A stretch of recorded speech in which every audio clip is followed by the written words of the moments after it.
Praise the lord.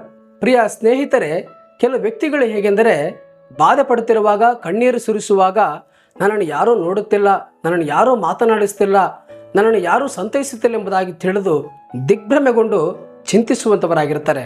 ಆದರೆ ಅಂಥವರಿಗೆ ಈ ದಿನ ದೇವರು ತನ್ನ ವಚನದ ಮೂಲಕವಾಗಿ ಒಂದು ಆಧರಣೆಯನ್ನು ಕೊಡುವಂಥವನಾಗಿದ್ದಾನೆ. ಪ್ರೇರೆ, ಯೆಶಾಯನು ಬರೆದ ಪ್ರವಾದನೆ ಪುಸ್ತಕ 41ನೇ ಅಧ್ಯಾಯ 10ನೇ ವಚನದಲ್ಲಿ ಹೇಳಿದಂಥ ಮಾತು, ನಾನೇ ನಿನ್ನೊಂದಿಗಿದ್ದೇನೆ, ದಿಗ್ಭ್ರಮೆಗೊಳ್ಳೆದಿರು, ನಾನೇ ನಿನ್ನ ದೇವರು, ನಿನ್ನನ್ನು ಬಲಪಡಿಸುತ್ತೇನೆ, ಹೌದು ನಿನಗೆ ಸಹಾಯ ಕೊಡುತ್ತೇನೆ, ನನ್ನ ಧರ್ಮದ ಬಲಗೈಯನ್ನು ನಿನಗೆ ಆಧಾರ ಮಾಡುತ್ತೇನೆ ಎಂಬುದಾಗಿ. ಪ್ರೇರೆ, ರಹಸ್ಯದಲ್ಲಿ ನಿನ್ನ ದೇವರು ನಿನ್ನನ್ನು ಗಮನಿಸುತ್ತಲೇ ಇದ್ದಾನೆ ಮತ್ತು ನಿನಗೋಸ್ಕರ ಸರ್ವಸ್ವವನ್ನು ಕೊಟ್ಟಂಥ ಕರ್ತನಾದಂಥ ಯೇಸು ಕ್ರಿಸ್ತನು ನಿನ್ನೊಂದಿಗಿದ್ದಾನೆಂಬ ಸತ್ಯವನ್ನು ತಿಳಿದುಕೋ ಪ್ರಿಯ ಸ್ನೇಹಿತನೇ.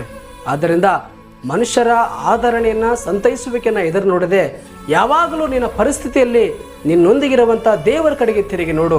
ಆಗ ನಿನ್ನ ಪ್ರತಿ ಚಿಂತೆಗೆ ಶಾಂತಿ ಸಮಾಧಾನವನ್ನು, ಹೃದಯದಲ್ಲಿ ನೆಮ್ಮದಿಯನ್ನು ಹೊಂದಿಕೊಳ್ಳುವಂಥವನಾಗಿರುತ್ತೀಯ.